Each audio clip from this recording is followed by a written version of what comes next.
ఒకసారి ఒక రాజు దగ్గరికి ఓ భిక్షగాడు వచ్చాడంట.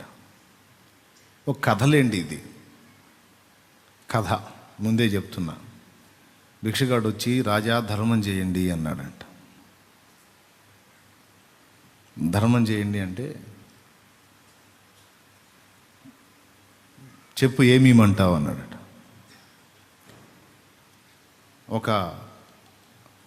ఈ భిక్షగాడి పాత్ర ఉంటుందే, అడుక్కునేవాని యొక్క పాత్ర, ఈ చేతికి సరిపోయినంత ఒక చిప్పలాగా ఉంటుంది కదండి, అడుక్కునే భిక్షగాడి చిప్ప. దాన్ని చూపించి, దీని నిండా నాకు బంగారు కాసులు ఇస్తే సరిపోతుంది, ఇది నిండినంత వరకు అంతే చాలు అన్నాడు. అంతవరకే చాలా? రాజునయ్య, నేను అవకాశం ఇచ్చాను, కోరుకో, ఇంకా నీకేం కావాలంటే. దీన్ని నింపండి రాజా, చాలు నాకు అన్నాడట. వెంటనే పక్కనున్న వారికి, పని వారికి ఆజ్ఞాపించాడు.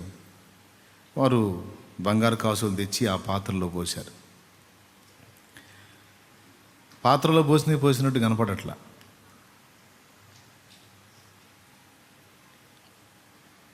అందరికీ ఆశ్చర్యం. విషయం ఏంటంటే, వాడు తీసి బస్తాలో పోస్తున్నాడు, ఆయన అది నిండట్లా. మళ్ళా పోస్తున్నాడు, నిండట్లా. మనకేసయ్య 5 రొట్టెలు 2 చేపలు విరిచి పంచి ఇస్తే మళ్ళా మిగులుతున్నట్టు. వాడి భిక్ష పాత్రలో, అక్షయ పాత్ర అంటారు కదా, ఆ భిక్ష పాత్రలో ఈ బస్తా తెచ్చి పోసాడు, నిండట్లా. బస్తా మొత్తం పోసాడు, నిండట్లా. రాజుకు ఆశ్చర్యం కలిగింది. రాజు అనుకున్నాడు, అసలు నేను ఏదైనా చేయగలను, ఏదైనా ఇవ్వగలను అనుకున్నాను, వీడికి బస్తా కాసులు పోసినది నిండలేదు, అసలు అందులో ఏమైనా ఉందా ఏందని చూశాడు. వచ్చి ఏం లేదు, భిక్షగాడి చెప్పే, అడుక్కునే చిప్ప. ఇంకో బస్తా తెప్పించి పోయిండ్రా అన్నాడు. మళ్ళా పోశారు, ఆహా నిండట్లా. రాజుకు గర్వభంగం కలిగింది. ఎందుకంటే ఆ భిక్ష పాత్ర ఎంత, నేను ఈజీగా ఇచ్చేస్తాను నీకు దానం అన్నాడు. తీరా చూస్తే 2 బస్తాలు పోసినది నిండలా. ఏదో జరుగుతుందని డౌట్ వచ్చింది. అప్పుడు అతను చెప్పాడు, ఆ భిక్షగాడు చెప్పాడు, మహారాజా భయపడకండి, ఇంకెంతకు మించి నేను తీసుకోనులే, ఇలాగ మీరు ఎన్ని పోసినా ఇది నిండదు. ఎందుకంటే ఇది తృప్తి ఎరగని ఒక దురాశ పరుని యొక్క పుర్రె. అర్థమైందా? తృప్తి ఎరగని ఒక అత్యాశ పరుని యొక్క పుర్రె. ఆ పుర్రె నా భిక్షపాత్రగా ఉంది. ఇందులో నువ్వు ఎన్నన్నా పోయి అన్నీ గైకొంటమే తప్ప తృప్తి చెంది ఇక చాలు అనదు. ఓకే, అలాంటిది ఇది. అందుకని నువ్వు ఎన్ని పోసినా ఇందులో కనపడదు అన్నాడట. అప్పుడు రాజు గర్వభంగం కలిగింది. ముందు ప్రగల్భాలు పలికాడు, నువ్వు ఎంత అడిగినా ఇస్తాను, ఎందుకంటే నేను సంపన్నుండాను. తన ధనాన్ని బట్టి గర్వం, అది కర్వం అయిపోయింది అన్నమాట. ఆ గర్వం కాస్త కర్వం అయిపోయింది. అప్పుడు నమస్కరించాడు ఆ వచ్చిన వ్యక్తికి, భయపడకు, నేను తీసుకోనులే, వెళ్తున్నానని వెళ్ళిపోయాడు. ఇప్పుడు ఆ మాట నేను ఎందుకు చెప్పానంటే, అత్యాశపరుడు, తృప్తి ఎరగనటువంటి అత్యాశపరుని యొక్క పుర్రె ఎంత ఇచ్చినా పొందిద్ది కానీ తృప్తి చెందనట్టు మన అందరి పుర్రెలు కూడా అలాంటివే. శారీరకంగా తీసుకుంటే తృప్తి ఉందా? కొంతమంది వారానికి ఒక టూర్ పెట్టుకుంటారు. జీవితంలో మరి ఇంకేంటి అనుభవించేది, టూర్ వెళ్దాం సరదాగా. వారంలో ఒక రోజు పెట్టుకుంటారు కొంతమంది, వారంలో 3 రోజులు పెట్టుకుంటారు కొంతమంది సంపన్నులు, సౌండ్స్. కొంతమంది నెలకు ఒక టూర్ పెట్టుకుంటారు, నెలకు ఒక టూర్, ఏదో ఒక ఊరు పోతారు. మంచిగా అన్ని రకాల అన్ని ఏర్పాట్లు చేసుకుంటారు, మంచిగా తింటారు, అక్కడున్న వాటిని అనుభవిస్తారు. పోయేటప్పుడు ఆనందంగా పోతారు, వచ్చేటప్పుడు ఆ వెహికల్లో ఉస్సూరుమనుకుంటూ వస్తారు. ఎవరు ముఖమన్నా చూడు, వరద బాధితుల ముఖాల్లాగా ఉంటాయి. పోయేటప్పుడేమో కళకళలాడితే సగిలించుకుంటా పోతారు. సినిమా హాల్కి పోయేటప్పుడు కూడా చూడండి, కావాలంటే మీరు సినిమా హాల్కి పోయేటప్పుడు కూడా చూడండి మీరు. అమ్మమ్మమ్మో, ఆ కౌంటర్ దగ్గర, టికెట్లు ఇచ్చే దగ్గర ఒక్కొక్కడు చొక్కాలు దించుకొని, జుట్లు బీగించుకొని, ఆడవాళ్ళు అయితే సిగపట్లు బట్టి మరి ఏదో గొప్ప విజయం సాధించినట్టు టిక్కెట్లన్నీ గందరగోళం. నలిపి తీసుకొస్తారు బయటికి. గాజులు పగిలి బ్లడ్ వస్తుంటుంది, అయినా సరే ఏమో గొప్ప ఘన విజయం, ఒక కప్పు సాధించినట్టు బిల్డప్ ఇచ్చి వచ్చింది. తెచ్చావా ఆట స్టార్ట్ అవుతుంది. కానీ అని ఎంత ఉల్లాసంగా ఉబలాటంగా వెళ్తారో. గేటు తీసి లోపల పోయి 3 గంటలు అయిపోయిన తర్వాత అందులోంచి బయటకు వచ్చేటప్పుడు ఇల్లు వాకిలి అన్నీ పోగొట్టుకొని బాధితులు వస్తారే. ఇంతసేపు క్యూలో నిలబడ్డామండి, దుప్పటి లేదు, గిన్నె లేదండి.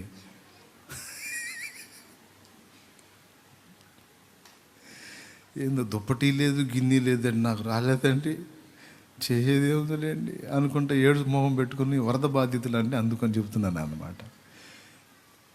పులిహోర పొట్లాల కోసం ఎగబడితే ఒక పొట్లం కూడా అందకుండా పోయింది చూడు, అప్పుడు ఎంత వేదన కలిగింది. అట్లాగా ఆ బాధతో వస్తారన్నమాట. వెళ్ళేటప్పుడేమో ఖుషి. టూర్లకు వెళ్ళే వాళ్ళని కూడా అంతే గమనించాలి మీరు. పోయేటప్పుడు మంచి సరదాగా ఉల్లాసంగా పోతారు కదా. పోయేటప్పుడేమో నైట్ అయినా సరే నిద్ర మేలుకొని పాటలు పాడుకుంటూ ఎగురుకుంటూ పోతారు. వచ్చేటప్పుడేమో పగలైనా సరే ఏమండి ఇటు దూగుతా ఇటు పడతాం. బస్సు వాళ్ళు ఏ వెహికల్ పెడినా వెహికల్ ఏం మాట్లాడేది ఏం లేదు.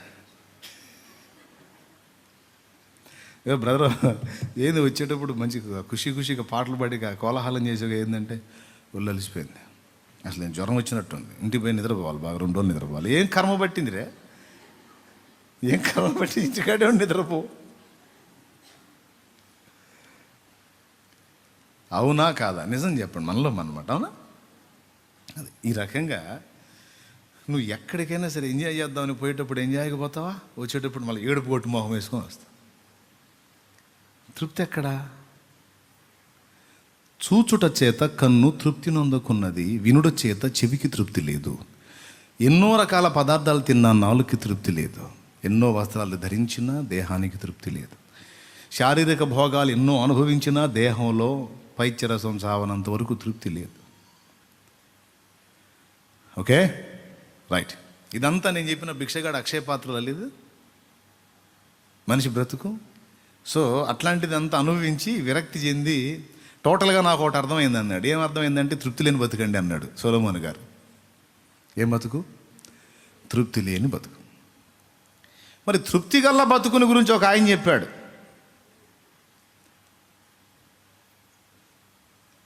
ఆయన పేరు అపోస్తలుడైన పౌలు. ఎక్కడుందో మీరు ఇప్పటికే ఆ వచనం తీసి పడేయాలి వెంటనే.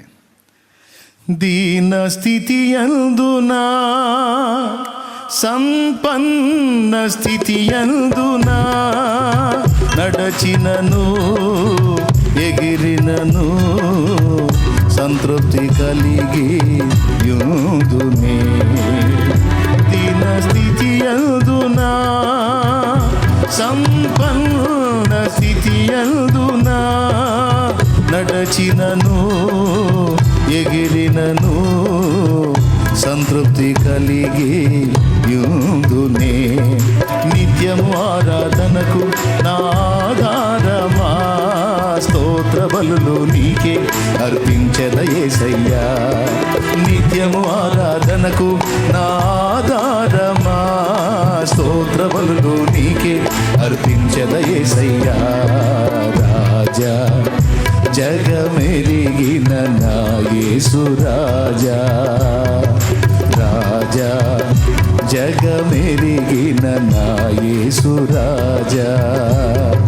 రాగాలలో అనురాగాలు కురిపించిన మన బంధము అనుబంధము, మన బంధము అనుబంధము విడదీయగలరా ఎవరైనను మరి ఏదైనను. విడదీయగలరా ఎవరైనను మరి ఏదైనను. రాజా జగమెరిగిన నా యేసు రాజా. ఈయనేమో నేను ఏ స్థితిలో ఉన్నా తృప్తి కలిగి ఉండటం నేర్చుకున్నాను అన్నాడు. అంటే ఇది నేర్చుకోవాలంట, ఇది ఒక సాధన అని చెప్తున్నాడు. మానవునికి సహజంగా తృప్తి లేని బ్రతుకు. అయితే భౌతిక సంబంధమైన విషయాలలో వినండి బాగా, భూ సంబంధంగా మనం వెంపర్లాడుతున్న సకల విషయాలలో కలిగి ఉన్నంతలో తృప్తి చెందటం అనేది కష్టపడి సాధన చేసి నేర్చుకోవాలి అన్నాడు. మనం తృప్తి చెందవలసిన సంగతులు కొన్ని ఉన్నాయి, తృప్తి చెందకూడని సంగతులు కొన్ని ఉన్నాయి. తృప్తి చెందాల్సిన సంగతులు చెప్తున్నాను నేను. భూ సంబంధమైన జీవితంలో కావాలంటే మీరు పరీక్ష చేసి చూసుకోండి. ఒక వ్యాపారం కోసం కొంతమంది తప్పించి, ఆ వ్యాపారం అయితే నాకు బాగా లైఫ్ లాంగ్ బాగా సెట్ అయింది, అద్భుతంగా ఉంటుందని ఒక వ్యాపారం పెట్టాలని తప్పించి తిప్పలబడి మొత్తం మీద సాధించి పెడతారు.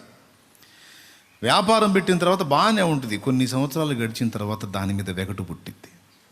దానికంటే బెస్ట్ బిజినెస్ ఏదో ఇంకొకటి కనపడిద్ది, మళ్ళీ దాని మీదకి మనసు పోయింది, పోయిద్దా పోదా. చదువు ఉదాహరణకి సాఫ్ట్వేర్ ఇంజనీర్ అయ్యాడు, నెలకు 1,00,000 రూపాయలు సంపాదించే పనోడు అయ్యాడు. జీవిత ధ్యేయం నెలకు 1,00,000 సంపాదించాలి అని సంపాదించాడు. అంతటితో తృప్తి చెందుతాడా? 1,00,000 ఆ జాబ్ వస్తే చాలు, ఆ 1,00,000 సంపాదకుణ్ణి అయితే చాలు ఈ జన్మకి అనిపిస్తుంది. అయిన తర్వాత 1,00,000 అంటే ఇప్పుడు ఏం సరిపోతున్నాయి, 1,00,000 కనీసం 3,00,000 సంపాదన ఉండాలి నెలకి అని దానికోసం మళ్ళీ ఇంకొక ఆలోచన చేస్తాడు. 10,000 జీతగాడు కనీసం ఇప్పుడు 3,000 30,000 లేకపోతే ఎట్లా నడుస్తుంది అని 30,000 కోసం ఆరాట పడతాడు. 30,000 అయిన తర్వాత కనీసం 60,000 కొట్టాలని చూస్తాడు. ఒక ఇల్లే లేనివాడు ఏదో చిన్నపాటి ఇల్లు దొరికితే చాలు, ఇల్లు దేవుడు ఇస్తే చాలని అనుకుంటాడు, అందులో తృప్తి కలిగి ఉందాం అనుకుంటాడు. ఇల్లు కట్టిన తర్వాత కొద్ది రోజుల్లో మళ్ళీ అసంతృప్తి కలిగింది, ఇల్లు సరిపోవట్లేదు, ఇరుకవుతుంది. అరే అసలు ఏమి లేదుగా, ఒకప్పుడు అంత మాత్రం ఇల్లు కూడా లేదుగా, అంత మాత్రం ఇల్లు సొంత గూడు అంటూ ఒకటి దొరికితే సరిపోయిద్ది అనుకున్నావు, వచ్చింది. అద్దెకున్న ఇంటికంటే కూడా కాస్త సౌకర్యవంతంగానే ఉంది కదా, ఇది కాదండి సరిపోవట్లేదు, ఇంకా మార్చాలా. కావాలంటే చూసుకోండి, స్టార్టింగ్లో మన ఇల్లు సైజు ఎంత ఉందో తర్వాత ఎన్ని రకాలుగా పగలు కొట్టి దానికి ఎన్ని షేపులు మార్చాము, తృప్తి లేక.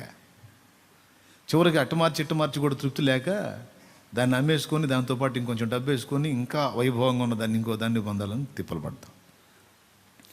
ఇవన్నీ నిజాలే కదా, నిజాలా అబద్ధాలా? పని చేసేవాడికి పనిలో తృప్తి లేదు, వ్యాపారం చేసేవాడికి అందులో తృప్తి లేదు, ఉద్యోగం వచ్చేవాడికి ఉద్యోగంలో తృప్తి లేదు. రైట్, ఉండదు అంతే, అది అందదండి. తృప్తి అనేది నీకు ఒక ఎండమావిలాగా ఆడిస్తుంది. ఇక్కడి నుంచి ఆడకపోతే అందిద్దేమో అని పోతాం, అక్కడ కనపడదు, ఇంకొంచెం దూరంలో కనపడుతుంది. ఊరి అక్కడ ఉందా, పోనీ అక్కడికి వెళ్దాం. ఇక్కడి నుంచి అక్కడికి పోతే అందులో ఉండదు. ఎండమావి. ఏ నరుడు కూడా చచ్చిపోయేనాడు తృప్తిగా కన్ను మోస్తున్నాను అన్నవాళ్ళు ఎవరున్నారు? ఏదో చెబుతారు, ప్రతి మనుషునికి తృప్తిగా కన్ను మూసేవాడు కొట్టకలాటం ఉండదు. ఇక ప్రాణం పోయేటప్పుడు అని ఊపిరిని బిగబట్టి ఎట్లనో ఆపుకొని నిలబెట్టుకుందామన్న ప్రయాసే కనపడదు. తృప్తిగా కన్ను మూసేవాడు ఊపిరి పోతుంది అంటే వదిలేసి ఊరుకుంటాడు. ఏ మనుషుడైనా అట్లా చూసారా మీరు? ఏ మనుషుడైనా ఊపిరి వదిలేనాడు తృప్తిగా ఊపిరి పోతుందని ఫ్రీగా వదిలేసిన వాళ్ళని చూసారా? ఒక్క దేవుని బిడ్డల్లో కనపడింది అది, ఒక దేవుని బిడ్డల్లో కనపడింది అది. కొంతమంది ఏమంటారు, ఎటునున్నయ్యా అమ్మాయి పెళ్ళి అయితే ఆ పెళ్ళి చూసి తృప్తిగా పోతాను. సరే పెళ్ళి అయిన తర్వాత ఒక్క బిడ్డ పుడితే ఆ బిడ్డను చూసి తృప్తిగా పోతాను. సరే బిడ్డ పుట్టిన తర్వాత ఆ బిడ్డ పెద్దదై పెళ్లి చేస్తే తృప్తిగా పోతాను. ఈ మనిషి తృప్తిగా ఎప్పుడు పోతుందో అని చూస్తా మనం పోవటం తప్ప ఆ మనిషి పోదు. పేరు వాడతారు, ఇది అదొక్కటి దొరికితే నాకు అంతే తృప్తి అన్నయ్య, ఇదొక్కటి అయితే ఇక అంతే తృప్తి అన్నయ్య, ఈ సమస్య పోతే ఇక అంతే తృప్తి అన్నయ్య. ఎక్కడరా తృప్తి ఉందా నిజంగా? కాబట్టి అది ఒక అందని పండే తృప్తి అనేది. పౌలు అంటాడు, అందిపుచ్చుకోవాలి, అదే గొప్పతనం అంటాడు దాన్ని. అంటే ఏం నేర్పుతున్నాడు పాఠం అంటే, నిన్ను భూమి మీదకి పంపినవాడు దేవుడు. నీకు కావలసిన సమస్త వనరులు సమకూర్చి నీకు అందించేవాడు దేవుడు. నీకు ఎంత నిర్ణయించాడో అంతా నీకు అందేటట్టు ఆయన చేస్తాడు. ఆయన ఎంతవరకు ఇచ్చాడో అంతలో ముందు తృప్తి చెంది ఆయన్ని మహింపరచడం నేర్చుకో. అంతగా అవసరమైతే అదనంగా ఆయనే నీకు అనుగ్రహిస్తాడు. ఇచ్చిన స్తోత్రం, ఇవ్వకపోయిన స్తోత్రం. ప్రస్తుతానికైతే నాకు ఈ స్థితి ఇచ్చాడు, ఇందును బట్టి దేవునికి వందనాలు. దీని గురించి సహోదరులు స్టీవెన్సన్ అనేటువంటి సహోదరులు కూడా మంచి పాట రాసి పాడారు. ఆయన నేనున్న స్థితిలోనే సంతృప్తిని కలిగించు, ఏమున్న లేకున్నా నీ కొరకే బ్రతికించు. నేనున్న స్థితిలోనే సంతృప్తిని కలిగించు, ఏమున్న లేకున్నా నీ కొరకే బ్రతికించు. కష్టాలు ఎదురైనా నా యాత్రను సాగించు, నష్టాలలోనైనా స్తుతి చేయుట నేర్పించు. కష్టాలు ఎదురైనా నా యాత్రను సాగించు, నష్టాలలోనైనా స్తుతి చేయుట నేర్పించు. నేనున్న స్థితిలోనే సంతృప్తిని కలిగించు, ఏమున్న లేకున్నా నీ కొరకే బ్రతికించు. ఉన్నదానిలో తృప్తిగా బతకటం మా డాడీని చూసి నేర్చుకున్నాను నేను. మా మమ్మీ మళ్ళీ ఐసన్నాయి. మమ్మీ ఏమంటుంది, ఈ రోజుకుంది రేపుడుకు ఉందని నిద్రపోతే ఎల్లుండి సంగతి ఏంది, నువ్వు లెగవేంది అంటది మా అమ్మ. మా నాన్న అంటాడు, రేపటి సంగతి రేపు చూసుకుంటా లేవమ్మా. మా నాన్నకు బైబిల్ తెలీదు, మాకు బైబిల్ తెలియదు అప్పుడు. ఇవాళకి రేపుడికి ఉంది, ఎల్లుండి సంగతి నీకెందుకు, ఎల్లుండికి ఉండేవాడేవాడు ఊడేవాడేవాడు, నువ్వు ఉన్నదానిలో తృప్తిగా ఉండలేవు అంటాడు. మా అమ్మ అట్లా ఊరుకోదు. పిల్లలు ఇంతమంది పిల్లలు ఉన్నారు, మంచి అయ్యాను చెడ్డ అయ్యాను, నువ్వు అసలు ఏం మనిషివి నువ్వు అంటది. బాగా లేచి ఇక చిన్నగా అట్టవలు భోజనం వేసుకొని ఇక లేచిపోతాడు. ఎందుకు తెలుసా, ఏదో సాధించడానికి కాదు, బయట ప్రశాంతత కోసం. దేవునికి స్తోత్రంగా. ఎటుకూడి ఇంట్లో ఆయన కళ్ళ ముందు మనం కాస్త విశ్రాంతి తీసుకోవాలంటే ప్రశాంతంగా ఉండనియదు కనుక, మనకిప్పటికి 2-3 రోజులకి దిగులు లేదు కనుక, బయటికి పోయినా మనం ఇప్పుడు సాధించేది ఏమి లేదు కనుక, సరే ఆనందం కోసం ఏదో సాధించుకొస్తాడన్న తృప్తి అన్న చెందుద్దిగా అని ఆయన తృప్తి కోసం ఈయన బయటికి పోయి ఎక్కడో ఒక ప్రదేశాన్ని చూసుకొని ఈయన తృప్తి చెందుతుంటాడు. నేను చాలాసార్లు చూశాను. నేను వాళ్ళలాగా ఉండాలి, వీళ్ళలాగా ఉండాలి, వాళ్ళలాగా అది కట్టాలి, వీళ్ళలాగా ఇది చేయాలి, వాళ్ళలాగా అది చేయాలని అసలు ఎప్పుడు మా డాడీ అనలా. మా అమ్మ అంటది, అవతల వాళ్ళని చూడు, వీళ్ళని చూడు, వాళ్ళని చూడు అంటే, ఎందుకే నువ్వు వాళ్ళకెళ్ళి వీళ్ళకెళ్ళి చూస్తావు, ఎప్పుడు మన సంగతి ఏందో చూడు అంటాడు. మా అమ్మేమో ఇతరులతో పోల్చుకొని మనం ఇలాగ ఉండాలి అలాగ ఉండాలి అని పాపం అమ్మ ఆరాట పడుతుంటుంది. మా నాన్నే ఉన్నంతలో స్తోత్రం, ప్రభుని ఎరగల. కానీ బైబిల్లో కూడా ఆ మాటే ఉందండి. ఆశ్చర్యం, నేను ప్రభువులోకి వచ్చినాక మత్తయి సువార్త చదివితే 6వ అధ్యాయం చదివితే అదే ఉంది. రేపేమి సంభవించునో మీకు తెలియదు, రేపటిని గూర్చి మీరు చింతపడకుడి, ఏనాటికి ఆనాటికి చాలును. రేపటి రూపం ఇంకా నీకు తెలియదు కనుక రేపటిని గురించి ఎందుకు ఇప్పుడే ఊహించుకొని ఏదేదో గందరగోళం అయిపోయి రేపటి తలపుతో ఇప్పుడు కలత ఎందుకు చెందుతావు, అందుకే ఆ పాటలో కూడా పెట్టింది. రేపటి తలపుతో నేడే కలతతో కృంగుట ఎందుకు కలవరముందకు. రేపటి తలపుతో నేడే కలతతో కృంగుట ఎందుకు, కలవరమొందకు, నమ్మదగినవాడు నీ దేవుడు. సర్వకాలము నిన్ను విడువడు. వాగ్దానమే నీకుండగా భయమేలనే ప్రాణమా, వర్ణింపగా సాధ్యమా నీ పైన యేసయ్యకున్న ప్రేమ. నిన్నే పిలచి తనలా మలచే, యేసుపై ఆనుకో నా ప్రాణమా, ఆ యేసునే నమ్ముకో అంతరంగమా. యేసుపై ఆనుకో నా ప్రాణమా, ఆ యేసునే నమ్ముకో అంతరంగమా. హృదయమా హృదయమా నా హృదయమా, యేసయ్య ప్రేమను గాంచుమా, యేసయ్య ప్రేమను గాంచుమా. ప్రాణమా ప్రాణమా నా ప్రాణమా, యేసయ్య స్నేహము గోరుమా, యేసయ్య స్నేహము గోరుమా. నిన్నే తలచి నిన్నే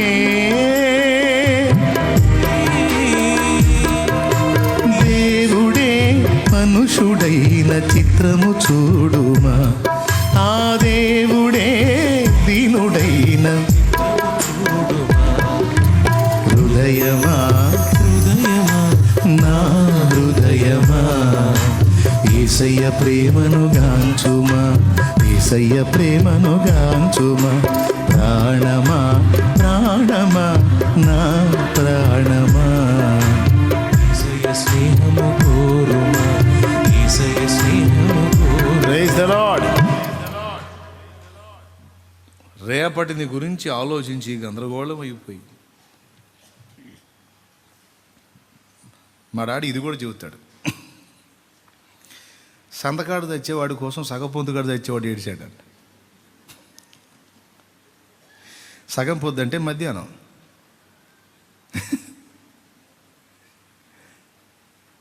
అర్థమైందా మీకు? సంతకాడు అంటే నైటు. రాత్రిపూట చచ్చేవాడు మధ్యాహ్నం చచ్చేవాడి కోసం ఏడవాలా, మధ్యాహ్నం చచ్చేవాడు రాత్రి చచ్చేవాడి కోసం ఏడవాలా?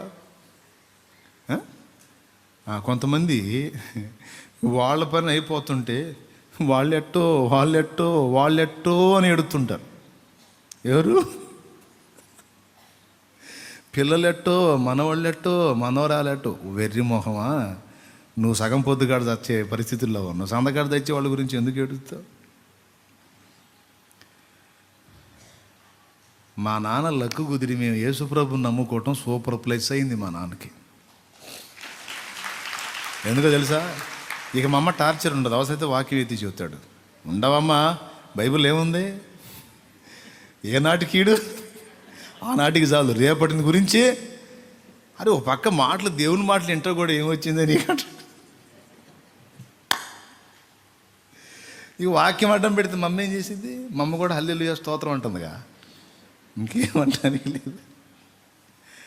సరే, పెద్ద కుటుంబం పెద్దది కాబట్టి మా అమ్మ టెన్షన్ మా అమ్మకు ఉంటుందిలే. కానీ తృప్తి కలిగి బతకటం మా అయ్య దగ్గర నేర్చుకున్నాను నేను. దేవునికి మహిమ. పిల్లలు కూడా మనకి అట్లుంటే బాగుంటుంది, ఇట్టుంటే బాగుంటుంది, అది ఉంటే బాగుంటుంది, ఇది ఉంటే బాగుంటుంది అంటే వాళ్ళ ఆశ కోసం అన్నీ తిప్పి చూపించుకొస్తా. ఫలానా కారు అయితే మనకి భలే కంఫర్ట్గా ఉంటుంది మా అయ్య అంటాడు మావాడు. సరే పారా చూసి వద్దామంట. కారు చూసి బాగుందా, వా పోదాంపా, తీసుకుని వెళ్ళే. ఎందుకురా మనకు మంచి కారు ఇచ్చే దేవుడు? అది సెకండ్ హ్యాండ్ అయినారా, గట్టి బండిరా, అసలు దాని ప్రయాణమే వేరే. వాడికి చిత్రవదగా ఉంటుంది. వీడు ఇంతోటి భాగ్యానికి ఇంత దూరం తీసుకొచ్చి మాకేంటి అంటే ఏంటి? వాడి తృప్తి వాడిది, నా తృప్తి నాది. ముందైతే అక్కడ దాకా తీసుకెళ్ళినప్పుడు ఏం జరిగిద్దంటే కొంటాడులే, ముందైతే తెచ్చాడు, ఇప్పుడు కాదు తర్వాత అయినా తీసుకుంటాడు. నేను చెబుతున్నా,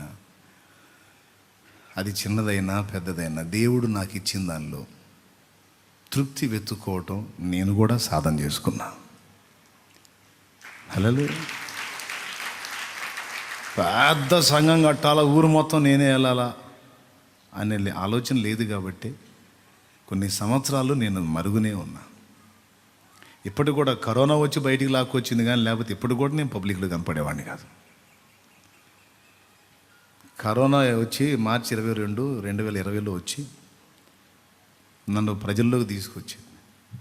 అప్పుడు నేను లైవ్ పెట్టి, సంఘం మరి ఉండదు కదా, సంఘ బిడ్డలందరూ ఇళ్ళకాడు ఉంటారు, అందుకని లైవ్లో వారితో మాట్లాడటం మొదలు పెడితే చాలామంది ప్రజలు దేవుని కృపను బట్టి హత్తుకోవటం జరిగింది.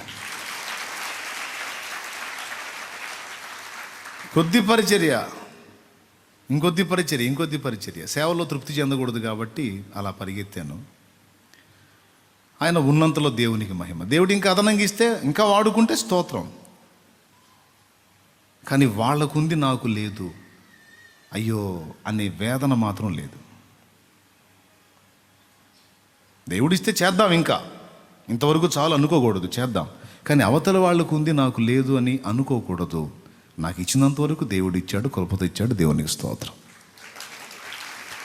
ఉండే నివాసం అంతవరకే, దాన్ని బట్టే దేవునికి స్తోత్రం. కట్టిన వస్త్రం ఇంతవరకే, దాన్ని బట్టి దేవునికి స్తోత్రం. ఉన్న ఆరోగ్యం ఇంత మాత్రం, దేవునికి స్తోత్రం. ముక్కుల్లో పైపులు, నోట్లో పైపులు, చెవుల్లో పైపులు అయితే లేవు కదా, పడక సీన్లు అయితే లేను కదా, చాలు. దీన్ని బట్టి దేవునికి స్తోత్రం, ఉన్న ఆరోగ్యాన్ని బట్టి. అట్లాగా ఎక్కడికక్కడికి తృప్తిని వెతుక్కోవటం అనేది ఖచ్చితంగా ఈ లోక సంబంధమైన విషయాల్లో తప్పనిసరిగా మనం చేయవలసిన సాధన.